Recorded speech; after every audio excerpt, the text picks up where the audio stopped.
effective citizens.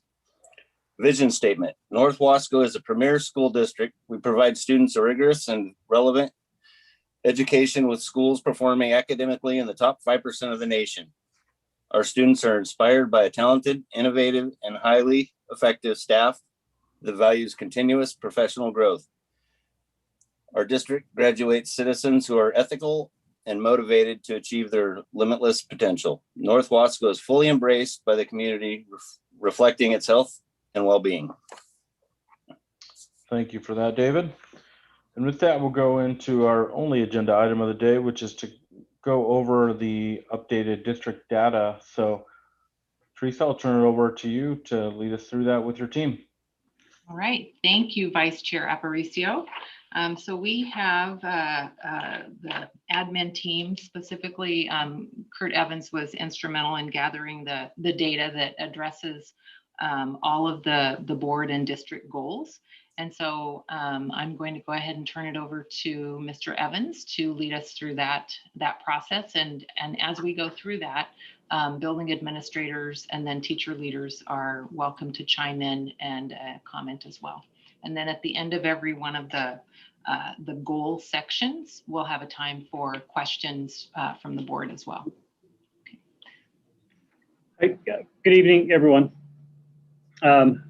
Hopefully you're cool wherever you're at. It's 100 degrees here and probably not much lower in the gymnasium, which is where there's a basketball game about to start. So Dante's on the phone right now with OSEA, making sure that we've got things in place for that game. So I'll share my screen. What I did is I forwarded the last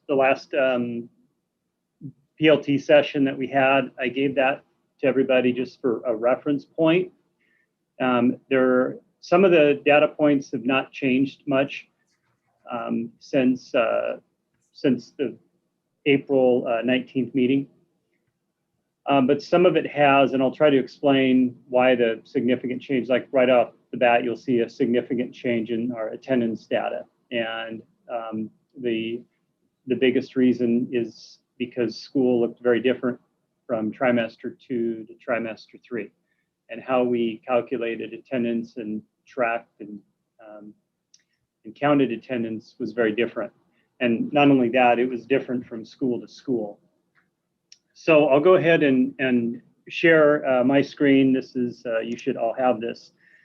And then in the middle here or at the end, Nick Nelson, he's going to talk more in depth about the virtual academy and how that went, just because what we did this year, and Nick will elaborate a lot more, but with the virtual academy, that has never been done. Well, we did a lot of things this year we've never done, but the way the virtual academy was done this year was significant. The enrollment was higher than it had ever been, and anyway, Nick and his team did an excellent job with that. So I will let me blow this up a little bit. Just go to one page. So we'll start off the first goal here, that is provide a safe and healthy educational environment. That's goal number 1 of the D21 school board. So I added any abbreviations that I used are right here, just mostly the school names. CTE stands for Career Technical Education, AP stands for Advanced Placement, and those are high school programs that we have here. The first thing, school composition, that's just the makeup of each school. That has really not changed very much from trimester 2 to trimester 3. You can go through here and you can see there's some, I wouldn't say disproportionalities, but there's some slight differences between from school to school. When I looked over here in these two right-hand columns, these are the virtual academy schools. I didn't see any large disproportionalities, aside from this one right here, which is the migrant ed population seemed to be a little bit higher with the virtual academy, but otherwise it seemed to be similar to other schools. And then we get down to the absentee data. The numbers changed a lot. They changed proportionally, and I'll and other principals can maybe explain this as well. But the way we counted attendance was not really straightforward. So students could come to school physically during trimester 3 and be counted as present. A student could be counted present if they attended a Zoom session, like on Wednesdays, and students could be counted present if they, like in the high school, it would have been like in the afternoon. If they reached out to their teacher, turned in an assignment or emailed, they could be counted as present that way. So there was a lot of different ways. It became very convoluted a little bit on students being present. So if a student physically missed class, but then later that day maybe emailed in an assignment, they could still be counted as present that day. So you see the numbers as very different than trimester 2. I mean, just the big bold there, the 67.6, that's the district's, the whole district's attendance rate. Again, that's a percentage of students that were not chronically absent, or that's a percentage of students that attended more than 90% of the time. So that dropped on average, well, about 12 percentage points district-wide. And again, it's not as if students attended horribly during trimester 3. It's just simply we counted it differently in Tri 3 than we did in Tri 2 and Tri 1. Does anyone want to add anything to that? Any other teachers or principals?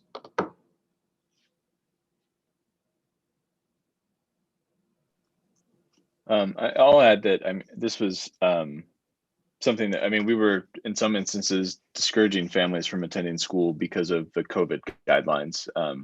So there were instances where a student had a cough or some sort of symptom that we might have heard about, that we encouraged them not to attend school, and then they would have been counted absent. So.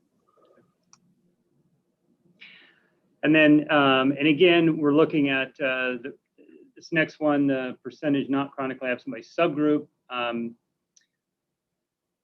Any of the groups that were represented, less than 5% of the population, I didn't calculate in. And so this is, again, it's all just proportional. So if you look through here, what you're looking for is to see if there's any major disproportionalities of any group that's in here. And I think this right here, migrant ed at the Dells Middle School, is an error. I don't think it's that. I don't think I updated that.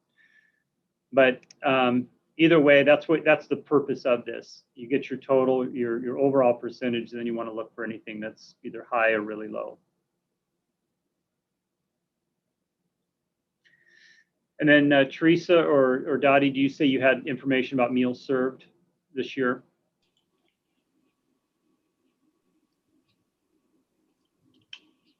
We don't have all the meals collected yet. I will get them together and send them out, though. Sorry, Kara. Yeah. No, it's okay. Thank you, Kara. No change to the school counselor information. That's been the same all year. In the fall, PLT, what I'll do is I'll get information from Brian and Becky in HR, and we'll look at our diversity turnover rates as a district. That's an important thing for, if you're having, large percentage of your staff turnover, that is an indicator of some issues. So that's why we track this information. And then the Healthy Teen Survey, that information I don't have yet for 11th grade. I had a low turnout, a low percentage of students that took that this year, but I don't have. I'll have information on that this summer for the 11th graders this year that took that.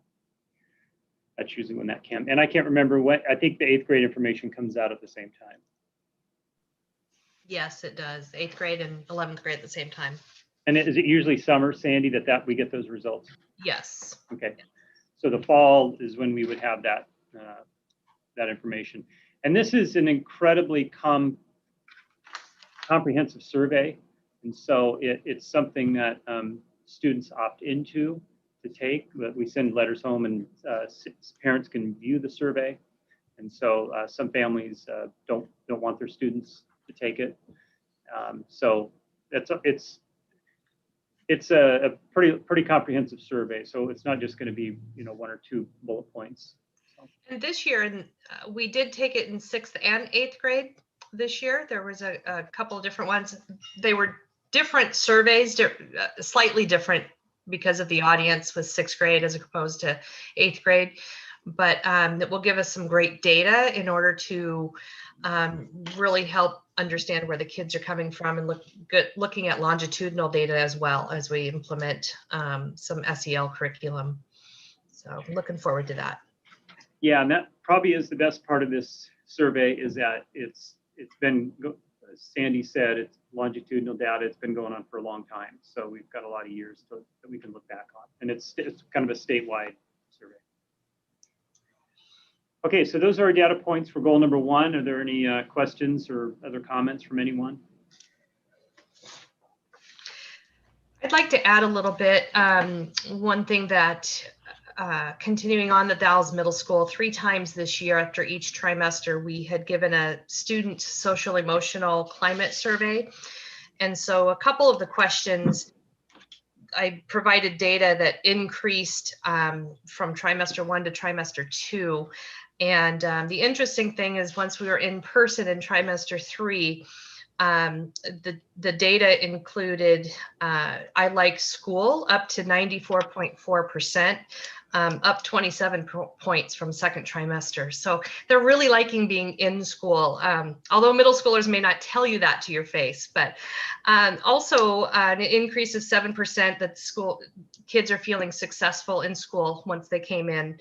And then my teachers know me was up 13.7% once kids came back into school. You know, we hit, you know, school is a place where I feel safe, up to 93.8%, which is again 7% higher than second trimester. So again, that personal connection, continuing the second steps program that we did with our counselors and our social studies teachers was very valuable. And finally, I feel like I belong at TDMS is an all-time 89.7%. So it was up 3.3% from second trimester. So feeling like they belong at school, it was really important. We wanted to track, you know, how kids really are emotionally feeling about school, about their success. And third trimester made a big difference for a lot of them. So wanted to share that data with you. Okay. I did have a couple questions, Kurt. Yeah. On the not chronically absent numbers, what, I guess for some context, I don't know if you have it in front of you, but what's normal, or what's, you know, normal circumstances? Where do we typically see those percentages, and was that last kind of April number being across the board roughly in the 80s in terms of percentage? Was that kind of an anomaly, or is that? No. Try 1 and try 2 are fairly, or actually fairly average. Even though we were in CDL, they were average for I know they were average for the high school. So I'm pretty sure they were average for other schools as well. So I don't have the exact numbers for the other schools in front of me, but yeah, if you look at this, that's a number that's published on the state report card. Right. And so a lot of these numbers that we put in front of you, there is some intentionality in the sense that this should be consistent with what the public might see as well. And so if you're seeing if you're seeing an 82% attendance rate, that's what's going to be on the report card. I might count, at the high school level I might count attendance. I might look at class periods that are skipped or something like that. I might look at a subset. I'm not probably going to share that information with you because, I mean, I could, there's nothing wrong with that, but that's information I'm going to use to run the school, you know, to maybe make some programmatical decisions, but not so much a public number that you're going to see. These are consistent with what the public would see. But 80%, I mean, I don't know, the high school, we are usually right below 80%. On average, we've had some grade levels that have been above that, but the elementary and middle, from what I recall, have been above 80%. But these 67s that you're seeing here are much lower. They're drastically lower than average. Okay. And then the other question I had under the school counselor section, and this might be more for Teresa, but are we upping these numbers as a result of the SIA monies? I couldn't remember. So will we have more counselors, I guess, potentially in some of the buildings? Not school counselors, but we do have CELAs Okay. budgeted for each of the schools. Mhm. Okay. That's all I had. All right. Thanks, Jose. Okay, and then the second goal here is provide curriculum choices that challenge every student. I mean, an important piece of information is obviously when you implement a curriculum, what are the results? That is information we'll have, I guess, but it's just, we haven't, it takes a long time to get that. Once there's an adoption, it takes a long time to see the results of that. This hasn't changed. These are the courses, advanced courses that we offer at the high school that lead to either college credit or some kind of industry certification. This year we did not, under our CTE, I think I said this before, we did not offer construction or metal fabrication, which is welding this year. Just a couple of reasons, but we didn't offer that. But we will next year. And these are the percentages of our students that, and this hasn't changed. We'll crunch this at the end of 2021, but this is about the same.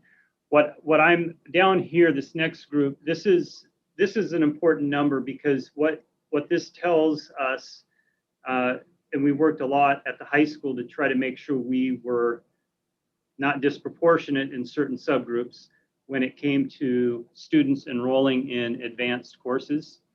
And so at Dallas High School, for example, about a third of the students identify as being Hispanic Latino, 54% identify as white.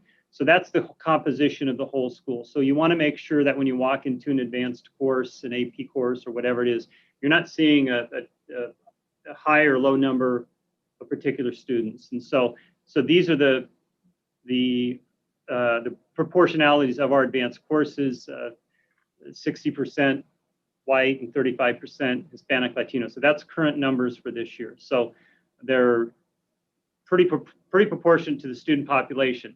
And that wasn't always the case. And what we have now, the discrepancy we have now is, and it's not listed on here, but it's more of a gender discrepancy. In the AP classes, you tend to see more females, and in our CTE classes, you tend to see more male students.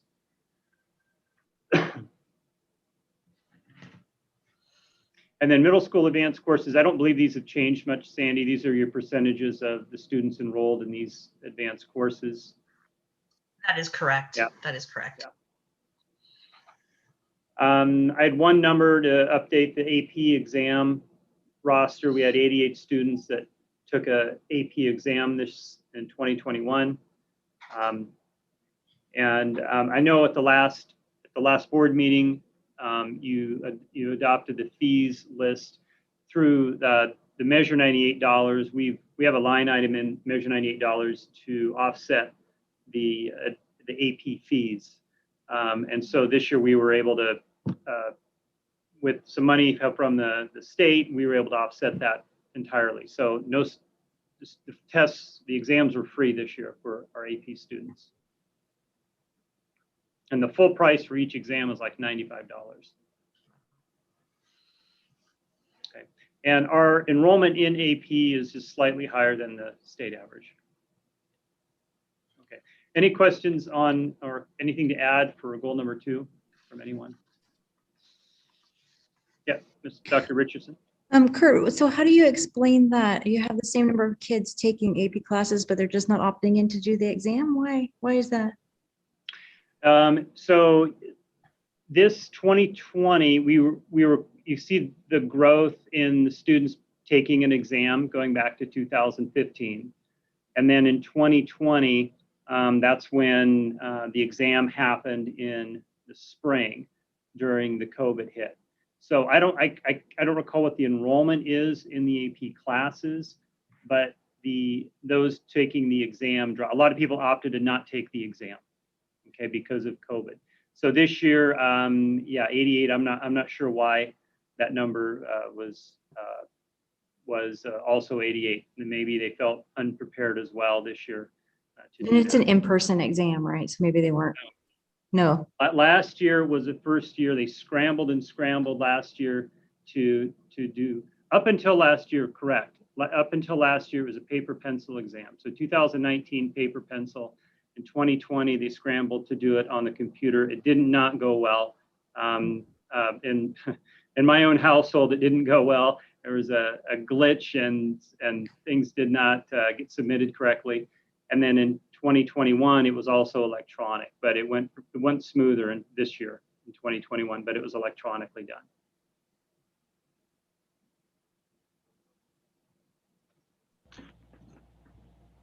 I did have just one, just kind of maybe, it's probably more big picture, I guess, but when CGCC ultimately wraps up here very soon, their new kind of facility, is there any opportunities to expand kind of our own kind of programs and pathways that we have by hopefully maybe using some of their space up there? Yes, and so we are closely connected with, so for a CTE program of study, you have to have an advisory board. So welding, for example, which is metal fabrications, we have the same advisory board as the college. So we're very integrated with the college up there. And we have a new welding teacher that will start in the fall to take, his name is William Rios. He's going to take the place of Robert Clark. And so Robert Clark will be up there next to William in the new building. And so William, our teacher, will actually physically be up there in the Readiness Center where we've always had the welding lab. And then the same with our construction teacher. So our construction teacher will be physically located here in this building like they have been. This will be their home base, but they'll have some opportunity to use the space up there. And we still have to shuffle out the schedule and everything. But our teachers have been mainly construction welding, have been very involved with the planning of that up there at the college. So Kurt, quick question. You're adding a CTE program as well at the high school. Is there also some collaboration with the community college around that program? Not so much the community college, other than we've not had medical terminology in those courses. We've actually offered them in the past. Some courses are actually articulated with different community colleges, not always CGCC. So I'm not sure, I can't recall what community colleges we articulated those classes with. I can't remember if it was, most of the collaboration with that program is with MCMC. And the plan is offer multiple classes the plan is to offer multiple classes to put kids in internships up at MCMC. So yeah, it's most of the collaboration that is with MCMC. Thank you.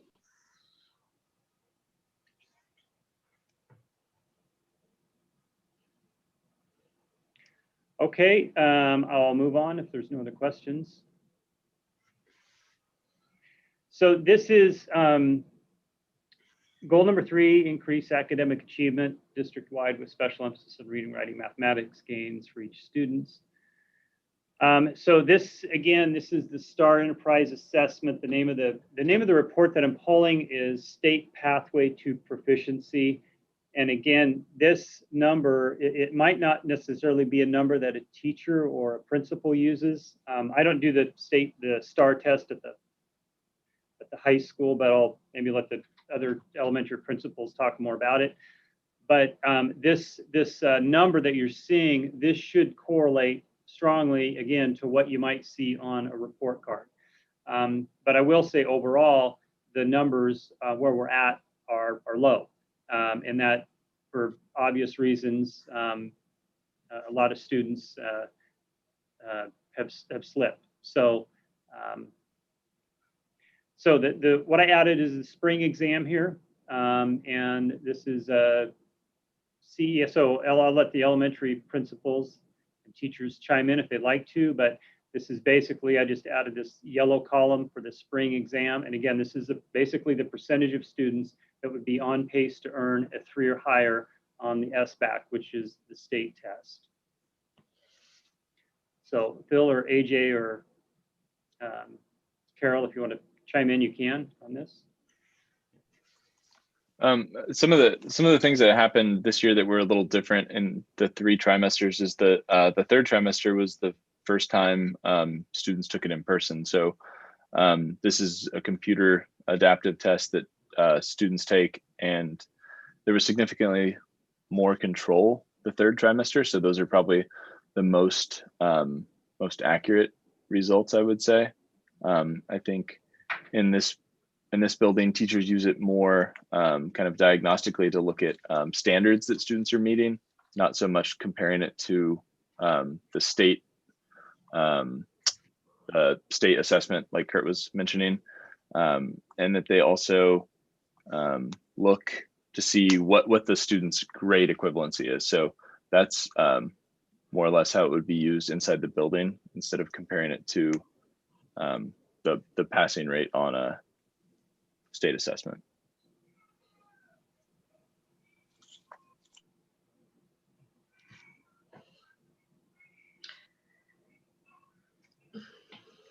Okay, I'll go on to the middle school, and Sandy, anyone at the middle school want to add anything? Yeah, I echo what AJ indicates, that 3rd trimester was in person assessing.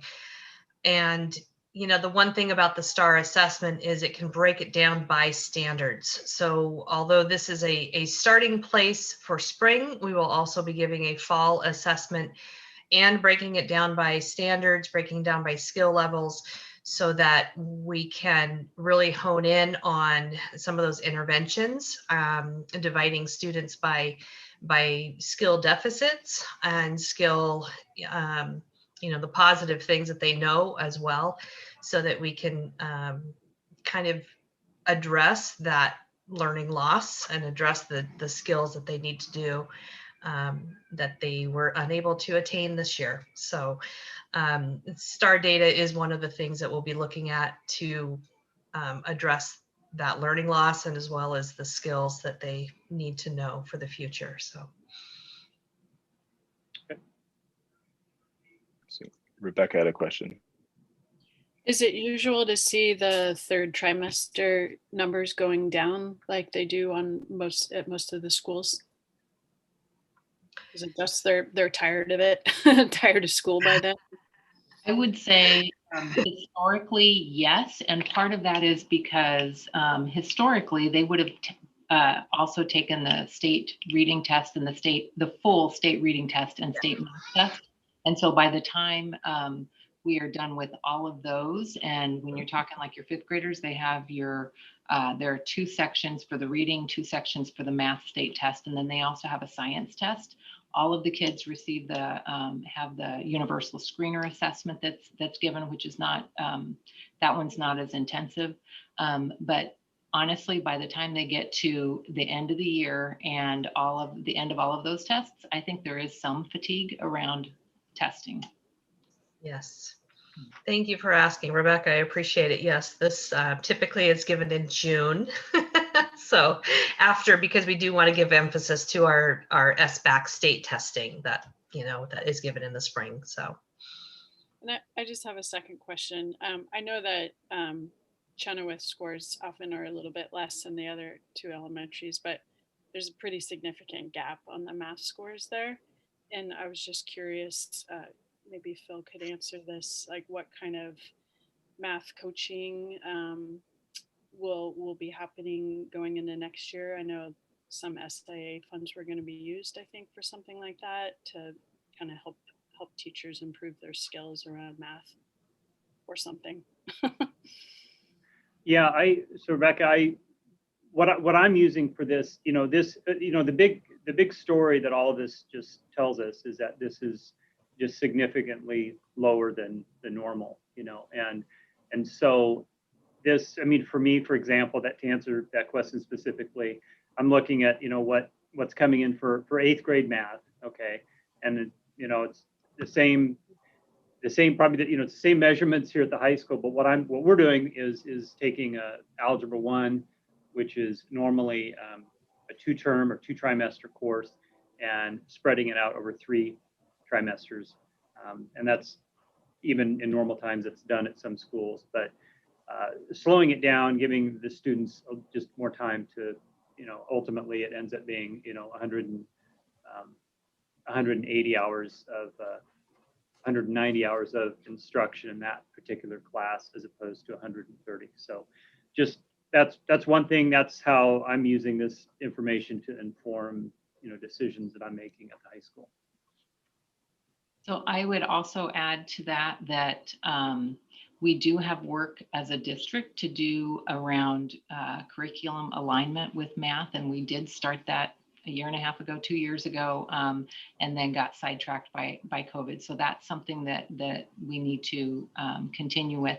And then also with the SIA plan, there is one of the activities that we set aside funds for is for an instructional coach, and we have that position posted. And in that posting, number one, we want strong instructional coaching skills, but then number two, it's around math. And so that is something that we're currently recruiting.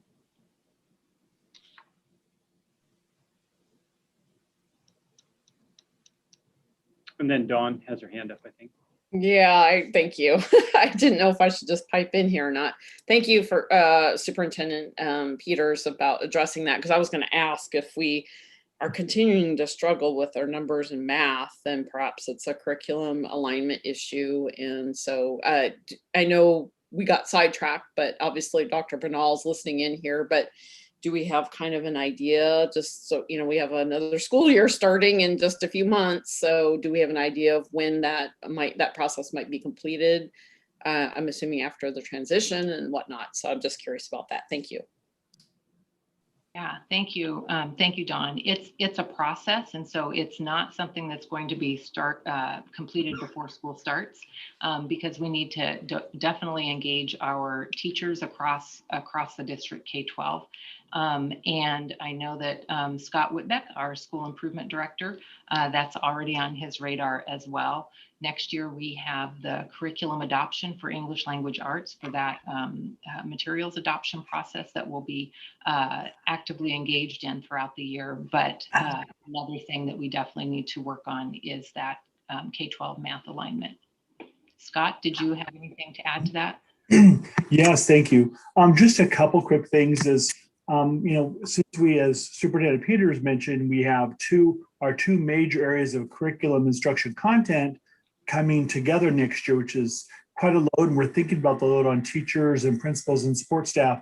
So we do the adoption process through curriculum piloting next year, but still with math, we don't want to let that go. So we are looking at some high leverage moves. It's kind of a buzzword for it. What are some like mini lessons, quick moves that are highly effective that we can do, tie into our professional development plan for the course of the year that's specific to math? And that might be, sometimes there might be quick videos we can create that principals or their instructional leaders can show at staff meeting to have some debriefing. They'll be involved in instructional rounds as we do classroom visits with principals and other leadership team members to see how they're using the instructional strategies and give them some coaching feedback and support. So it's going to be, we'll be tying that in.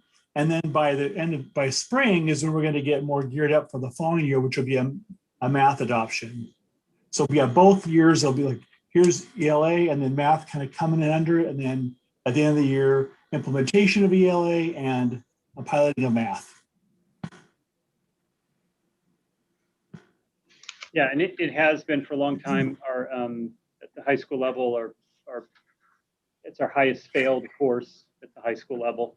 And when that failure sets in, there's a snowball effect with other things. Students take less, are able to take less CTE. You might be ineligible for a sport. They have to, they identify with being a failure. It sucks up resources from the staff. I mean, it's just this, anytime a kid fails a class, it's just bad on a lot of levels. And math is our biggest one. We eventually get the kids through. In fact, I was going through data a little bit today with Teresa, and almost everybody that failed this year math, just a small percentage did not recover it by the end of the school year, and then we'll have summer school as well. But again, that's sometimes those students are retaking it 2 or 3 times, and so it just is it's a bad cycle to get into. So even though yes, we recover the kids and get them on track, it's just not. You want to stop that first initial failure point, and math is the biggest one. So. And adding to that, we want to study some districts who have similar demographics to us, but maybe are really beating the odds and having high achievement in math. We know our teachers and our kids are just as capable as any place else. So we think, well, are there some ideas we can pick off and use in our own school communities? So that'd be one thing we want to do too, is kind of see what else is going on out there that's working really well that we can try. And then these are virtual academy numbers. These, I guess, to call it the N values, the sample sizes are really small for most of these groups. So that's why you see the big, maybe a 0%, and then up to a 60 and so forth. The grading outcomes here, if you look, so 2000, this is high school grading outcomes, I guess, and this is just a percentage of all the grades that are ever given out in a normal year. So if you look at 2018 and 2019, those are very normal years. A little over 60% of our grades are A's and B's, and maybe 9 to 10% of all the grades we give out about 3,500 grades per trimester. So about 9 to 10% are failing grades. And then you look at 2020, which only had 1 trimester of COVID, and you see the impact of that. And then you look over at 2021, and this is a whole year of COVID, and you can see the effect of that. So just a huge hit. And then the other thing I track is just the size of the group, or the percentage of the students that are earning, only A's and B's, or, you can almost say this, it's not just the students that are a 3-point and above, it's the students that are not earning a C or below. And I've tracked this number for a lot of years, is just because it tells me who the critical mass is, or how big the critical mass is at the high school. And this is just a little bit lower than average, but not significantly. But then this number down here, this is the failing group, and this is much higher than normal. And that's what we're seeing.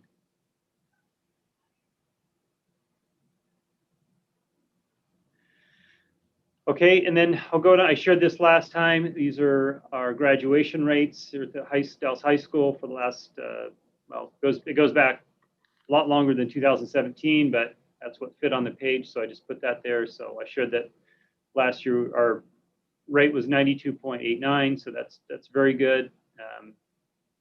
It's never been that high before, but that was the 2020 graduation rate, and we'll know the 2021 graduation rate about December or January. So, and we have until the end of, I know it's, obviously it'll be a little bit lower than that, but we have until the end of August to count students as graduates. So students that are completing high school and summer school can be counted as a 2021 graduate.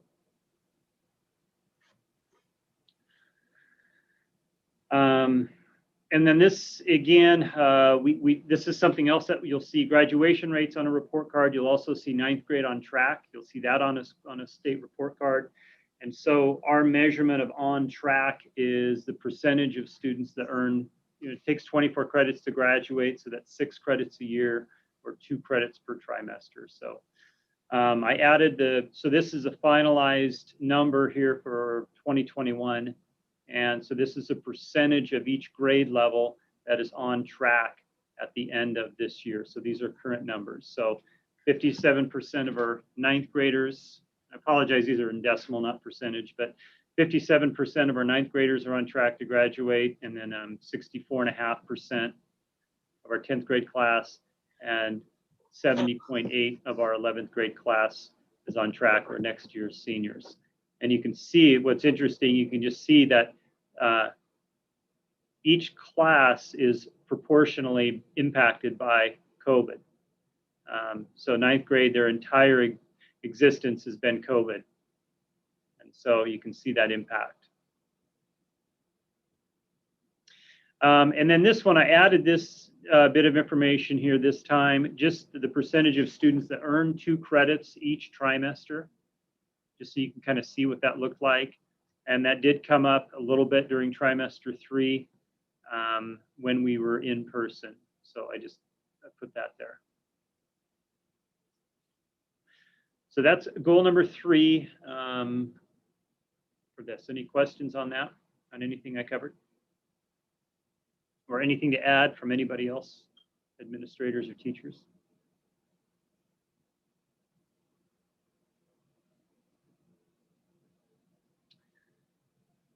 All right, we'll move on, and then I'll turn it over to Nick, and he'll talk about Virtual Academy. So nothing, the last 2 goals here: provide involvement strategies and engage all parents. There was other, I'll just add a few things that we did. One of the things that was good for me at this level was, and I'll probably continue to do it, was what we're doing right now, and that's the webinar for the for parent meetings. And we started doing that in the fall for different meetings. And so what was interesting is we record the meeting and post it, and if I had maybe 40 people or 50 people that would join the webinar, that many more would watch the recording. So I thought that was a good something positive that came out of doing all the Zoom that I plan on continuing at the high school. So, and then Dawn, you got your hand. Go ahead, Dawn. Yeah, thank you. So number 4 here is of concern, because that's something as a board we keep hearing over and over and over again, that we are not communicating with parents in the community. Mm-hmm. And so, you know, obviously we have parent-teacher conference participation, but wouldn't any other outreach methodologies fall underneath this? And can you describe those? Because it seems like we're getting hit left and right all the time that we are not communicating with the parents, and that's not just the board, but the district and teachers and whatnot. And I know there's a lot of stuff going out, but if you could kind of give me a sketch of the current communications. I know I see you looking it up right now, but if you could do that, that'd be great. Thanks, Kurt. Well, I guess I make a lot of spreadsheets. So I mean, I'll answer my question for the high school, and that is that I use at the high school well, just from a straight standpoint of communication, I'll share this with you, if that's okay. So I sat down with some teachers and just in a very simple way created our high school communication plan. And so we use website, reader board, mailings, school messenger, email, or email principal message, and that's like me sending an email, autocaller. So these are all the ways we communicate. We don't have a social media presence, so that's actually a lie. We don't do that yet. I don't know that we will. And these are the things that we communicate with these methods. So this is our, I guess, our sort of plan, if you want to call it that, but that's the high school's communication plan for, I don't know, is that what you're asking, Dawn? Yeah, I think, you know, when it comes to specific things that are coming before the board, I know this isn't, you know, it might be school specific, so there might be something going on at the high school that the board would be discussing. So how are we pushing that out to high school parents as an example? So, yeah, it just seems like, and I know we're talking about adding a 0.5 FTE at the superintendent's office, but I'm just trying to think of how we're missing the boat maybe. And it's always so hard because, you know, people complain, but then they don't show up for these meetings. So I don't know what to say. So. yeah, I mean, when Nick and I would have parent meetings, we would do a little survey. You know, we would go through this and say, this is how we communicate. And, you know, is there any other way? You know, do you want us on Facebook or something or what other, you know, and really it was just, no, we want emails, occasional autocaller, make sure your website's current, not out of date. So that's the feedback we get from generally from our parents when we do this. So on communication. I wonder if elementary and middle can just share a little bit about the regular communication that came out from the school, and then also what you know about at the classroom teacher level as well. I would say that this year, being at the elementary grades, we did more communications down there because of COVID. I mean, we obviously we were more focused in on trying to get the information out to parents. And it was frustrating when you would send out meeting notifications and ask for parent participation. And then you get very, very low turnouts for parent-teacher conferences or online parent meetings and stuff. And I don't know how to boost that, short of giving away $1 million maybe. But it is very difficult sometimes to get them to come and participate. We put the stuff out there, and you always seem to have the same people who participate in conferences, whether it be at the elementary level or at the high school level. We always see the same parents every single time, it seems like. I think at the middle school, we used School Messenger, which is a email message out to those who we have the correct email out to. We also have mailings that when we know we don't have the correct email, our teachers used Remind quite often for messages of, hey, there's a test coming up. Don't forget about the parent survey. Please fill this out. Reward systems for kiddos. So, you know, the Remind came on a text that they signed up for. And I think that was very helpful to have parents get that information through the website and through emails went out. So there were 3 newsletters that went out from the middle school, in addition to what the district sent out according to, you know, where we're going, are we opening school and where we are in the process. So people have called the office and gotten information as well from things that we just sent out in an email, and they called and asked the same questions that was in the email. So I think that personal touch is important if we can get a hold of people personally. But yeah, so all those different methods, and we're continually asking, you know, what else can we do? What else is going to be helpful? You know, flyers around town, you know, send it out to local churches. You know, where people gather, you know, can we get information through them so that we can get our information out? So it is a struggle sometimes to reach them or to let them know that there is information for them. And to jump on what Mrs. Harris said from the teacher perspective, I can say the 2 things that I have found that bring in more parents than anything else are personal phone calls, yeah, which are very time consuming, and handwriting their child's name at the top of the flyer that I send home, which is also very time consuming. Mrs. Harris and I have talked a lot about wanting to do a radio show or something like that. We just have not had the bandwidth between us to get that going. But it has been a thought that we've considered, because especially for our Spanish speaking families, we think it would be really, really valuable, and we'd like to at least try it out. So it is an intention that we have. We did try the Q&A this year, a few nights of question and answering with translators, and it had about 5 parents attend. It wasn't as successful as I would have liked, but I'd like to continue it anyway, just to build it and see how it comes. So when that radio bandwidth comes, that might be great. I think that I loved the Zoom parent conferences.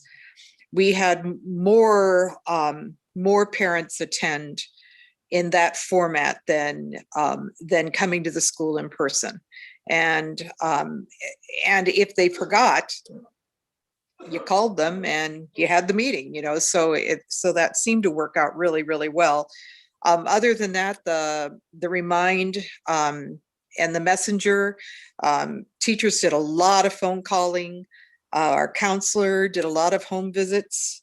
I did home visits. We have a Facebook page that we put things out on, the same kinds of things that we put out on Remind and Messenger.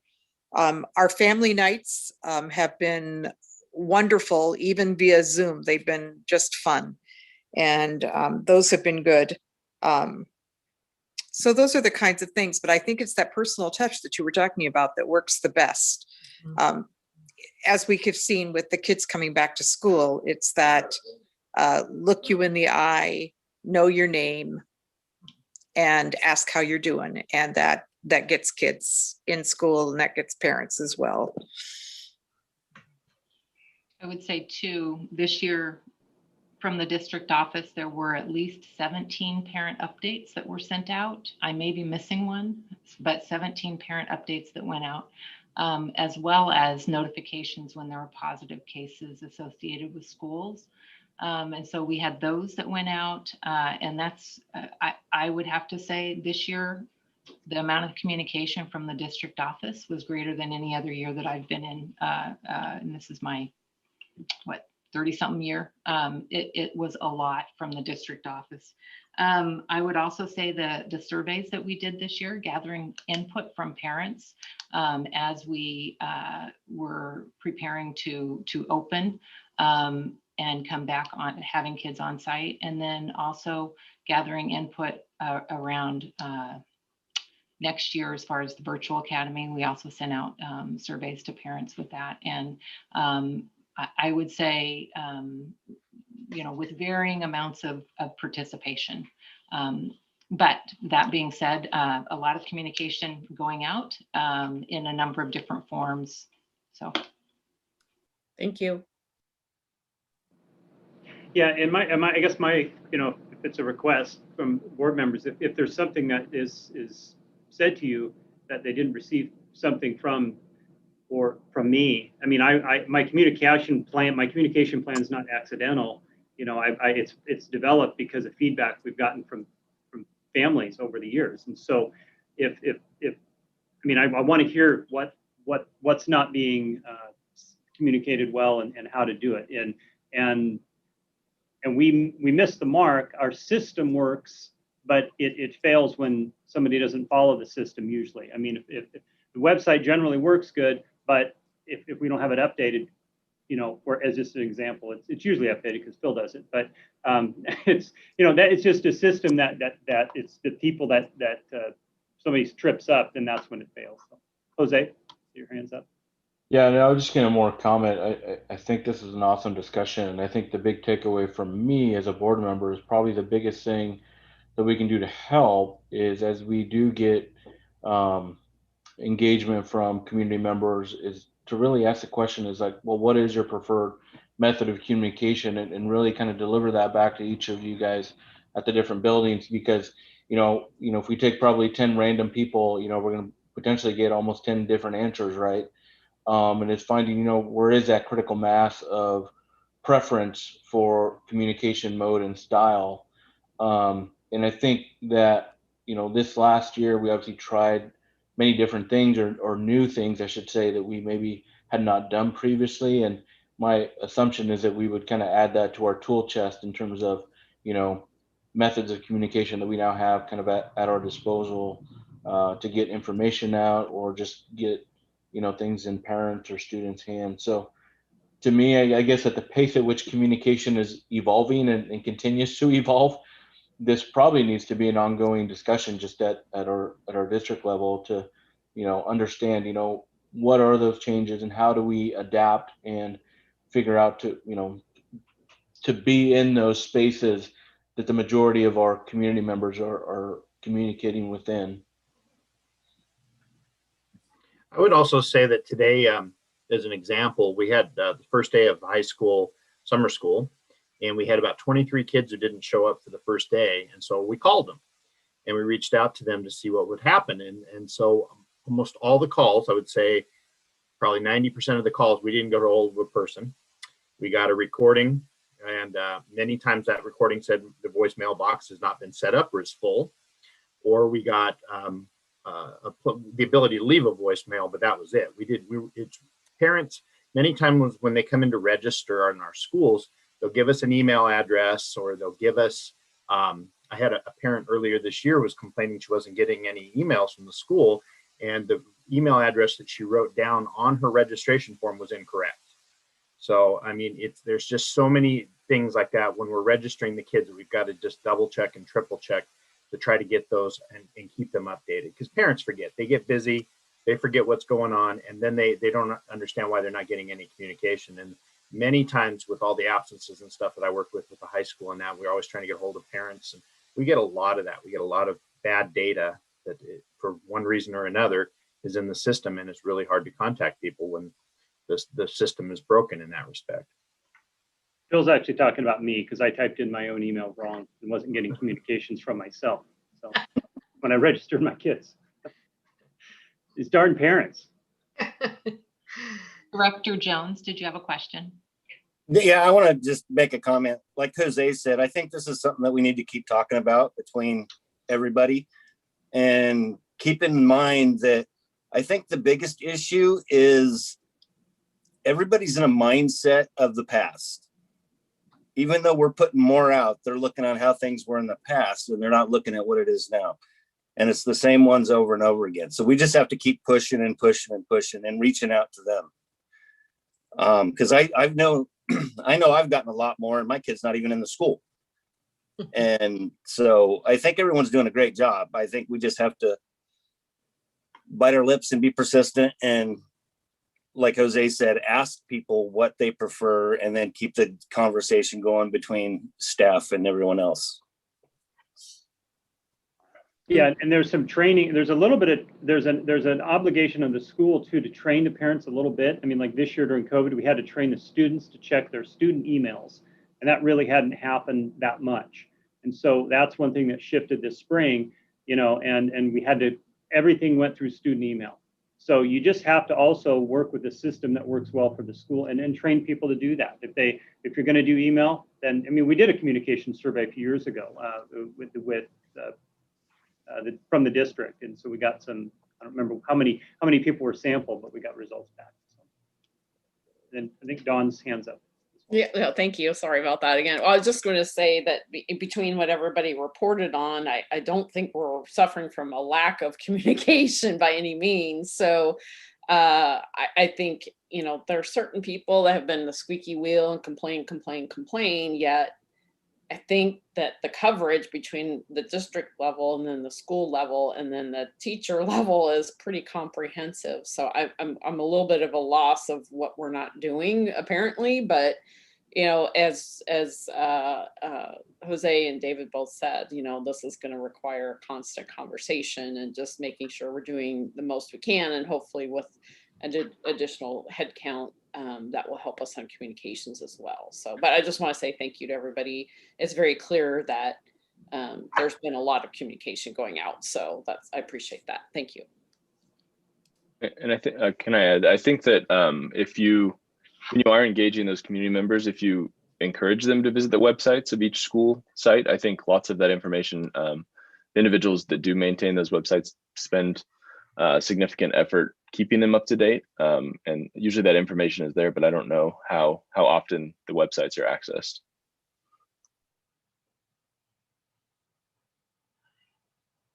Would it be fair to say if they can't find the information, then they deliberately don't want to know? Because if you want to find it, you'll find it. Yeah, that would be my senior in my household this year. Complaining that he's not getting messages. He wants a hand-delivered note and put on his pillow at night. So. I do think it's important to meet our families where they are, though. And for example, having heard the high school experience, we will be calling for the K-8 summer school the Thursday and Friday before it starts to make sure that they're all there, because I think part of the problem, Dawn, is actually that our families get too much communication and they don't know what to focus on. The letters that we send, we want them to be really inclusive and comprehensive, and they're long. It's a sheet of just text. And so it's hard for the families to know what's an action item and what's information that I need for right now and what's information that I can put off until later. And so I think like focusing on how we're messaging and what we're messaging and making it visually attractive so that, you know, it's got something that blinks if it's on the webpage and it's important, or it's in bold if it's in text, so that they know where to look. I think those are some areas we could probably improve because we're getting it out there. It's just a lot that goes out. Very good point, Danielle. Thank you. Okay, and that's pretty much the end of my data sheet here. The last goal, encourage effective community partnerships. On the sheet that was sent to you, that just has the list of those entities and groups that each school is affiliated with. And again, it's probably a lot longer than what we put on there. So, so if there's no more questions for me or for my report, I'll turn it over to Nick to kind of give an overview of how things went this year for Virtual Academy.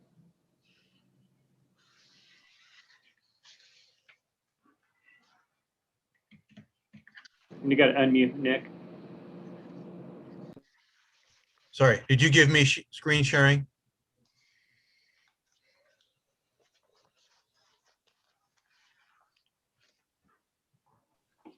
You should be able to. Cindy? You should be able to share your screen, Nick. Okay, good. All right. I just did a little calculations. I was up in the stands watching this educational game up until the first part of March, and I got too close to the edge, and Superintendent Peters saw me standing up in the stands and recruited me. And I just calculated, I've been in this game 61% of my life. And when I was retired, I was able to sleep through the night.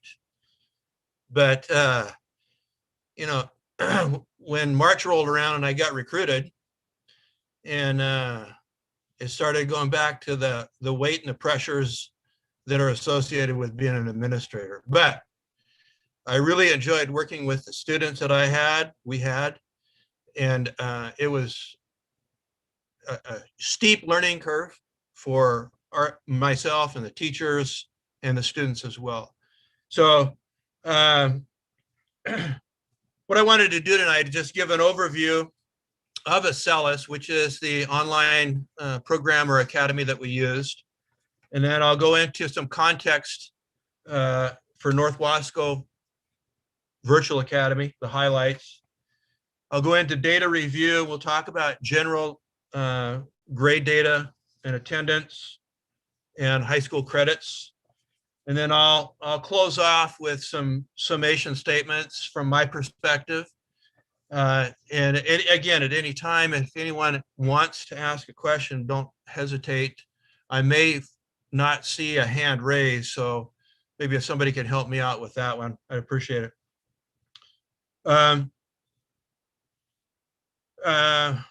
The Acellus program offers a K-12 extensive course selection.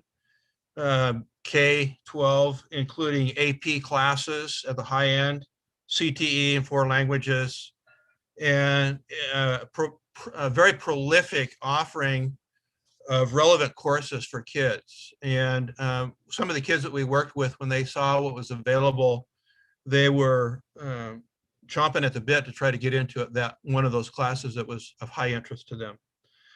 Another feature of Acellus is that it's customizable, and I'll get into some more details on this, but with Acellus, we can set up starting dates and ending dates, or starting points and ending points for each student. We can also customize it by setting rigor within each course. So each course would have a rigor setting based on teacher recommendations from CDL or administrator recommendations. We could set the rigor for what was appropriate for the student. and adjust that even on the fly while the student was in the class. If the student was struggling, we could adjust down the rigor so that the student started experiencing more success. Another key point that Acellus offered was what's called vectored learning. And it's a fancy term for basically just an intervention strategy that is recognizable by the computer system that they use. So as an example, if a student's going into a lesson and they're starting to struggle with some of the daily work, the program will automatically recycle or reroute that student into areas or gaps that haven't, in terms of conceptual understanding, that haven't been crystallized for the student. Crystallized meaning long-term memory. I know how to add, subtract, multiply, and divide. So that was a pretty interesting feature of the Acellus program. It's video-based instruction where they have instructors video recorded, and those students would watch a video recording of a certain concept. And then after that concept was presented video, the student was doing problems. And the system would monitor the success rate of the student doing that problem or those problems. And at that point in time, if the student was starting to struggle, the system would reroute to an intervention. And it was valuable in the sense that students were getting that instruction and that extra interventive support to develop and fill that gap that they were experiencing. Structurally, there were daily lessons, like I mentioned, and those daily lessons were scored. Then there were unit exams and either midterm or end of course exams. Very detailed scope and sequence in all the courses. And there was one great feature that we took advantage of, probably more than most probably, would be that we had solid technical support. They got to recognize my voice as soon as I started talking. So anyway, okay, any questions on kind of a description of the descriptics of Acellus? It's not something new to the district. I think about 5 years ago, we started using it on a limited basis. We kind of evolved from an online program called FuelEd or Peak 12 or Aventa. We use that primarily for credit recovery when I was at the high school. As far as the context for North Wasco, we sent out, or the district sent out, a parent survey in early March. And from that results of that survey, that K-12 survey, for trimester 3, we set up we constructed 7 virtual portals. As an example, Chenoweth Elementary School was a portal. Colonel Wright was a portal. And then there were some kids that were working with Sonia Little through the TAG program that had participated in Acellus trimester 1 and trimester 2. So those kids we put in Dry Hollow 2 or Colonel Wright 2 portals. And I'll explain why we did that in a minute. So from that parent survey, we spent the next 2 weeks programming students and placing students at the appropriate starting point. And we started off with 2 primary presuppositions. One of them was that students had been 2/3 of the way through the school year. They've been in CDL trimester 1 and CDL trimester 2. And the second presupposition was that kids' levels of learnings were going to be variegated. They were going to be all over the place, probably, due to the CLL participation.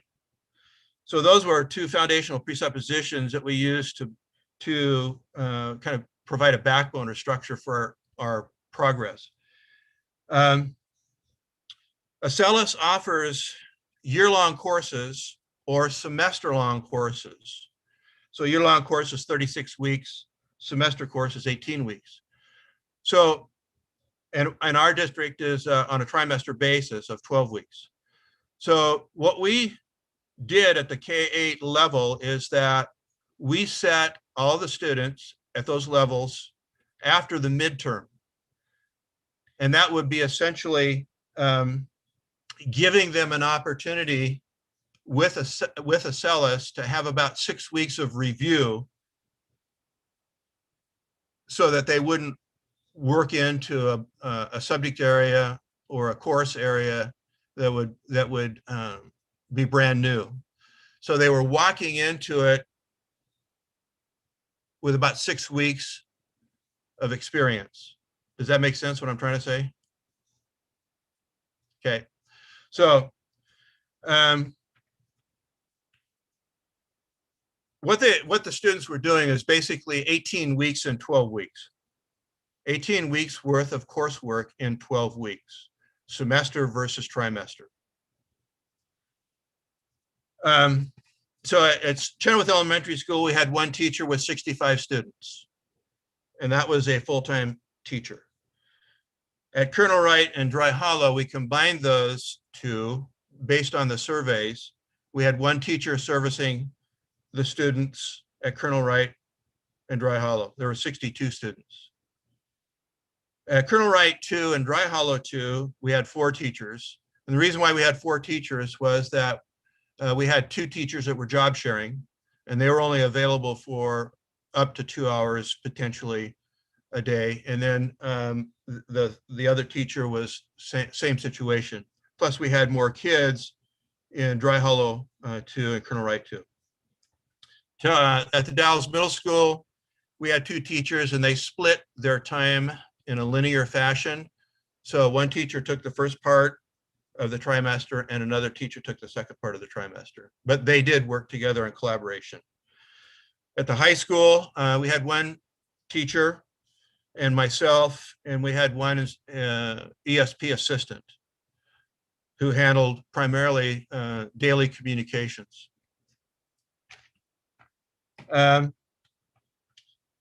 Also, teachers set up daily teacher assistant time or student contact time for the students to log in if they were struggling with a concept in a subject. That was on a daily basis. There were an opportunity for remediation, progress report cards, and staff development. Those are some of the main features as far as the context of Acellus. Questions so far? Okay. Whoops. Okay. So this first page of data is from Acellus itself. One of the struggles that we had was we had the Acellus system running parallel to PowerSchool. And so having them work with each other was not real good. So the human interface took over. And so we really worked a lot of hours trying to make sure that the numbers jived and worked. So anyway, this first Acellus report is the average grade by school. This was on an assignment, or sorry, this was overall grade in the course. So like Chenoweth Elementary VA was, the average grade was an 83, a B. And across the board with Chenoweth, I'm sorry, Colonel Wright 2, Dry Hollow 2, middle school, and the high school. The average GPA is listed on the next line. And following that is the average lesson problem summary. So like I mentioned earlier, students would watch a video and then they would do a series of questions or problems. And that was reflective on these scores here. Then the average unit exams are the last line. And this represents a student's score on those unit exams. And I calculated at one time, and I think I was fairly accurate. We, with all the students in virtual, there were about 18,000 exams taken. It's quite a few. Total seat time hours for each school. And you'll see asterisks down here on the average seat time. And this represents students who were in the Acellus program Tri-1, Tri-2, and Tri-3. So you can see that their hours are a lot more than trimester 3 here for Chenoweth or Colonel Wright and Dry Hollow. Excuse me. The next data set is the K-8 completion percentage. And so the way this is broken down is that the number of courses that were finished between 90%, or I shouldn't say finished, but were that ended up between 90% and 100% in their completion. So there were 114 courses that fell in this category for Chenoweth Elementary, 25 in this category, 27 in this category, 26 in this category, and less than 60, it was 66. And then the percentages are below. Now, I'm going to stop here. We had a little bit of a problem with trying to figure out a report card. We were trying to mirror what the elementary schools had done, and we were finding out that it was going to be a huge challenge in terms of coming up with a system that would be comparable and compatible with the elementary schools. And so we devised a system where if the student got 80% of the course done, they would get a 7% reduction in their grade. So if the student had a 90% in their grade, but they only finished, or they finished 80% or less, then there would be a deduction or a D rate. We found out that through Monica Harmon, our district information director, that there had been a report card already created from trimester 1 and trimester 2, which essentially solved our problem. We could show the percentage grade that the student earned, and then in the comment section, we could show how much of the course, or make a comment of how much of the course was completed. So as an example, instead of a D rate from a 90%, the message might, the grade would be 90%, and then in the comment section, student completed 75% of the course. Now keep in mind that the students started half after midterm, and keep in mind also that they were doing 18 weeks of work in 12. So this information is broken down by the number of classes,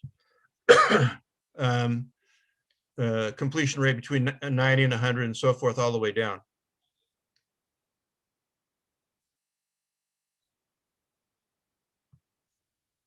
If I get too deep in the woods, let me know, or the weeds, either way. Okay, the next screen is the overall attendance. In kindergarten,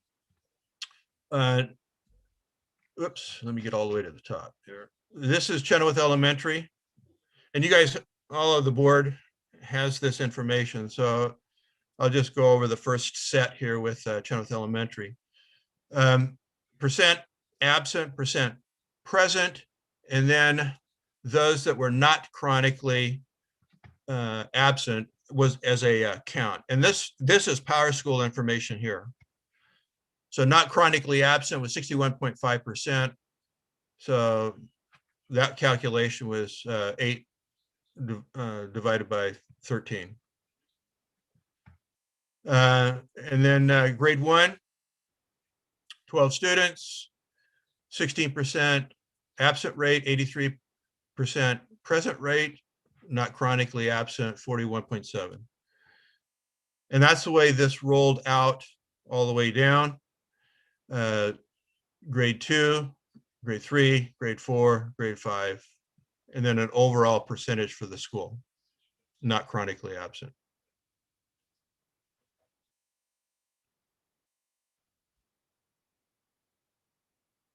Any question on any of this data?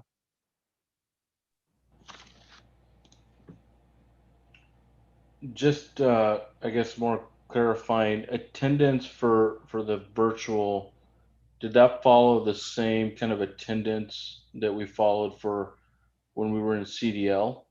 Or what Yes. were those parameters, I guess, for attendance? That was, I think, probably when I get to my summation, one of the critiques that I'm going to make about the program, it deals with the attendance. And a student from the Acela side, when we looked at the students, we could look at their work time and we could also look at their attendance. And if the student checked in and had their computer on and they were in the course, that counted as being present. That could be 1 minute or it could be 1 hour. So we were following the guidelines from ODE as far as attendance, to answer your question. But there is a weakness in that system, in the system, in terms of Acelas.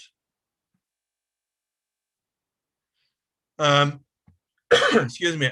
You'll notice down here at the very bottom, there's 125 kids total at the high school, 9 through 12, and this number represents those 14 kids that were graduated. And I put those numbers down here as far as their percentage absent and present, and then their count as far as 90% attendance rate and not chronically absent. So that was kind of split out down here.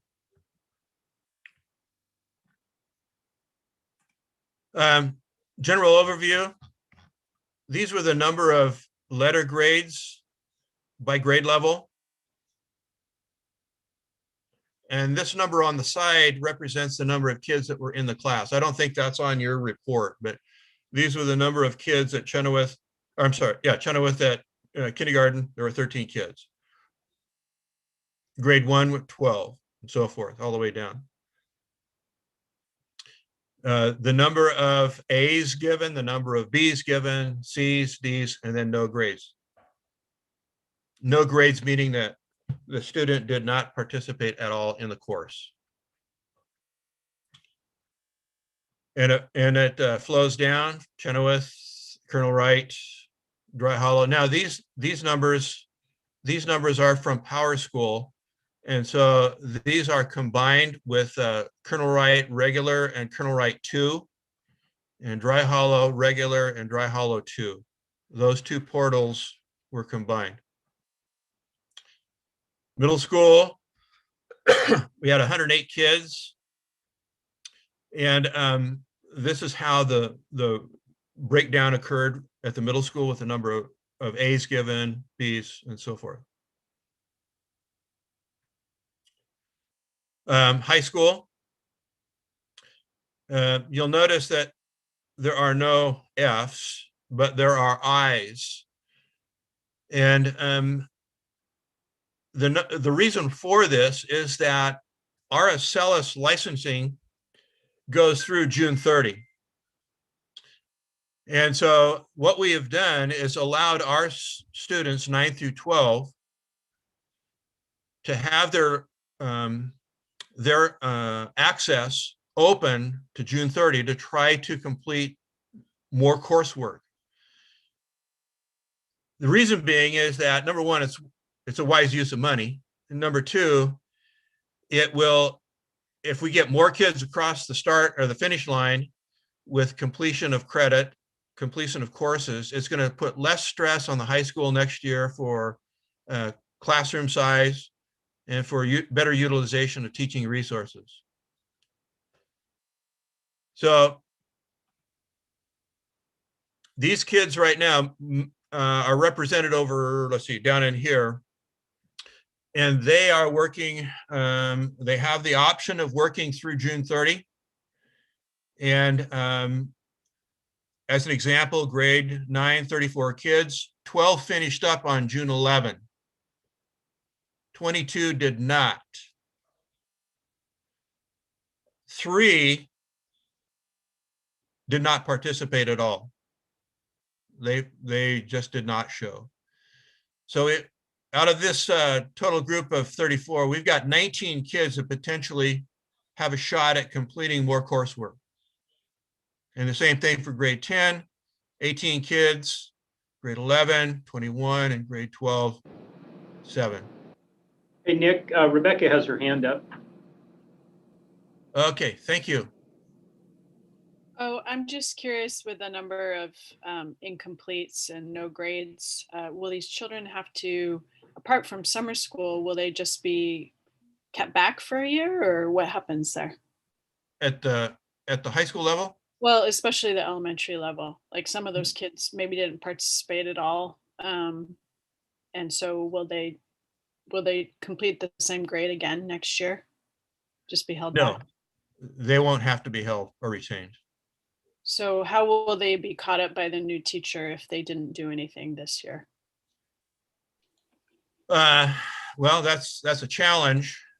And it's going to boil down to the intervention strategies. And I think the district is now working with, what's it called, Teresa, EAB?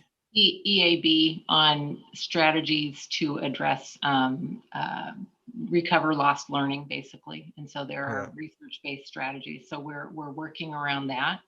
But I would also say not all the kids that attended school would have passed either. So, I mean, the kids that were on site, not all of them maybe met all of the standards either. And so we have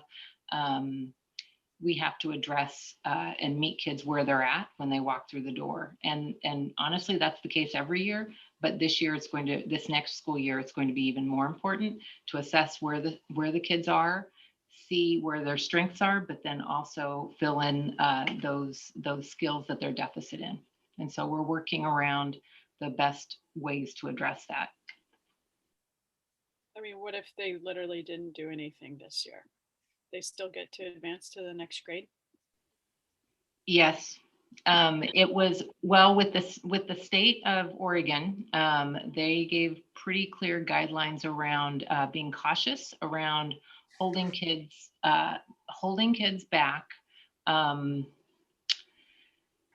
for reasons that they may not have been within their control. So with it, it's not the kid's choice, but won't they really struggle next year? I mean, that could also impact them pretty dramatically, socially, emotionally, all of that, because they won't know what they're talking about in the next grade. It is most definitely going to be a challenge. That's for sure. And so with coming into the fall, we will have to assess where kids are, where their deficits are, and we'll have interventions and strategies in place to address that. It's going to be a heavy lift.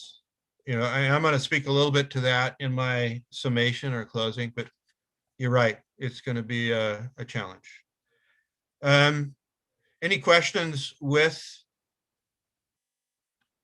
this? Okay. As far as credits earned, in grade 9, we had 37.5 credits earned. Grade 10, 46 credits earned. Grade 11, 39, and grade 12, 28.5. We graduated 14 seniors, and that's a pretty good sizable representation. So overall, we had 151 credits that were earned, and then kids with 2 or more credits in this column.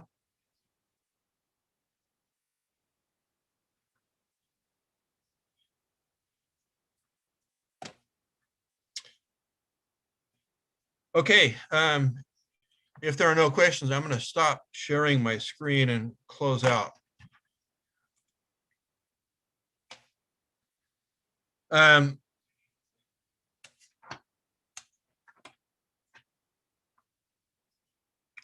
Late May, we sent out a survey to all parents at the elementary level. And there was a different survey, I think, at the middle school level and the high school.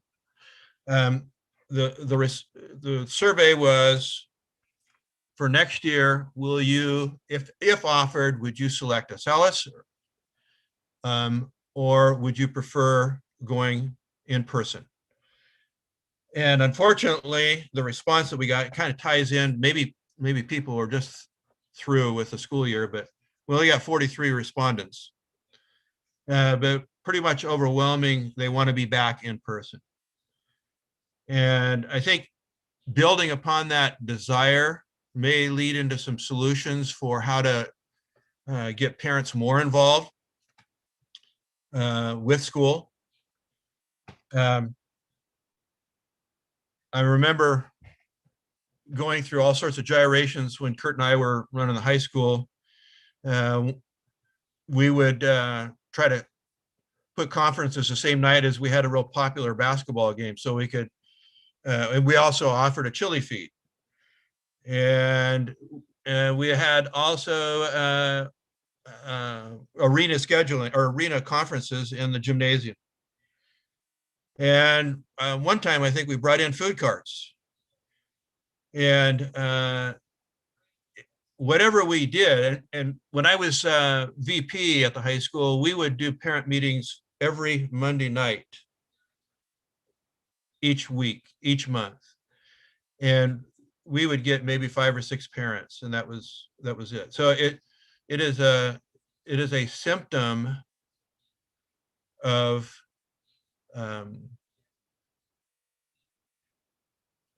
the fact that I think maybe Jose, or maybe it was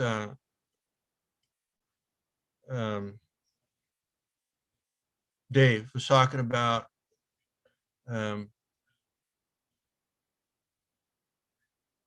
it's a symptom of something in the past. And maybe it could be a symptom of what they were experiencing as a student when they were in school. But I know from looking on the outside in and then from the inside out, the district has done what I would say a remarkable job is trying to have two-way communication with families and keeping the doors open and the lights on. The benefits of the program, SELIS, this is my summation, maintain that student-parent viable option. We maintain the homeschool connection. As I mentioned earlier, there was that personalized learning, customized learning. There were face-to-face opportunities through Zoom meetings. And I think the challenges that we're going to face will be how to fill those gaps that Rebecca had mentioned next year and the year after. It's not going to be a one-year solve. It's going to be probably 2 to 3, 4 years. And it's having a systematic plan that will be longitudinal and to help kids regain that crystallized knowledge, because that's what they've lost. They've lost that crystallized knowledge of how to do things. And I just really look forward to the fact when the kids can come back face to face, in person, because it provides structure. And that structure provides security and trust and belonging. And it facilitates a stronger teacher-student connection. And from my perspective and experience, that's what makes performance elevate, is that trust between the student and the teacher, and the reliance on being in close proximity with the kids. With that, I'd like to acknowledge the fact that Teresa took a gamble on me And I'd like to acknowledge the work that Monica Harmon did in terms of helping us with the structure, with the report cards. And Rebecca Anderson, who was our registrar at Watonka. She was not hip deep, she was neck deep in it. And she did a fantastic job. And then Tina Molden at the high school. Just outstanding supports people that made this Acellus program a viable work for our kids.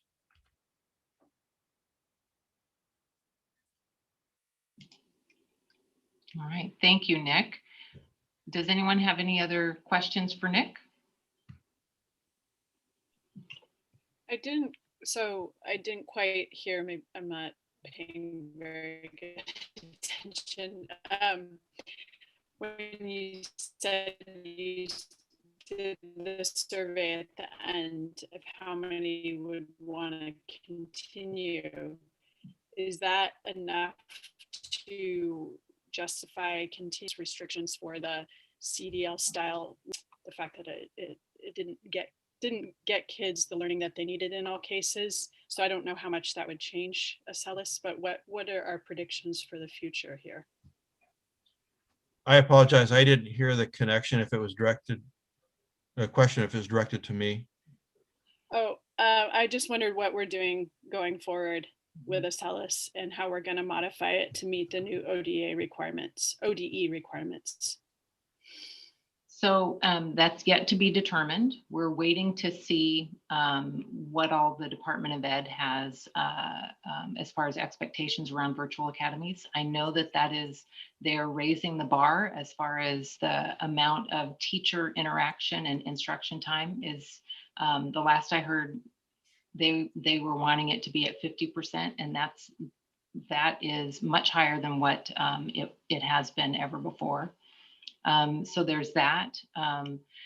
The amount of parents that we had respond to the survey, it was low, but those that did respond in person was it was pretty overwhelming that was the preference for next school year. And so depending on what the ODE and the guidelines are, that the decision will need to be made later on based on that, as well as dedicated staff, because we utilized staff within the district. We didn't add positions other than the administrative position, which was on a temporary basis. So all of those will be factors in that will need to be decided later on. Yeah, I think the parents who want to continue with that, or the kids, communication is probably important to them, because otherwise they may make other plans. And then I would hate to lose more kids to homeschooling because they didn't get what they needed. Point taken. Mm-hmm.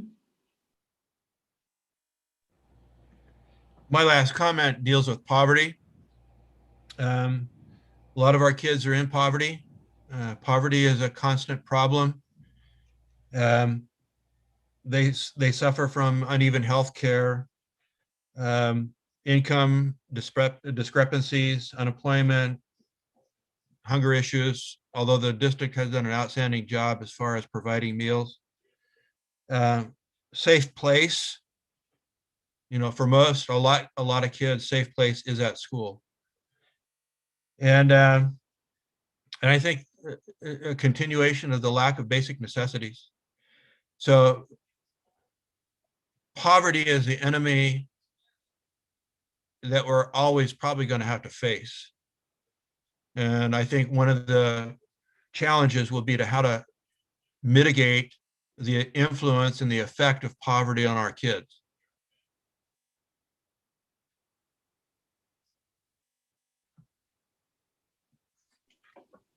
All right, thank you, Nick. If there aren't any administrators have any other comments?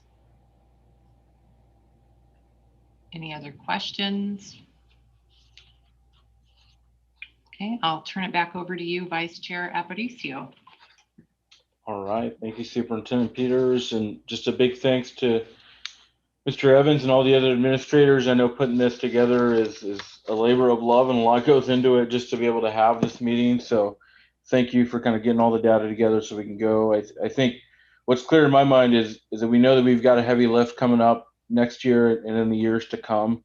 And I like what Superintendent Peters said is that, and I think we do really well at this, is that we got to meet the student where they're at. It doesn't really change anything. We just have some different circumstances that the kiddos had over the years. So if I know one thing about the staff that we have at D21 is that we're willing and able to kind of rise and meet the challenges that we have ahead of us. So I know it's going to be a lot of work on all fronts, but I know that we can get it there. So thanks, everyone. I know it's hot out there. We got some hot temperatures, so stay cool, and we'll gavel out and adjourn the meeting at 7:12. So thank you, everyone, for your time this evening.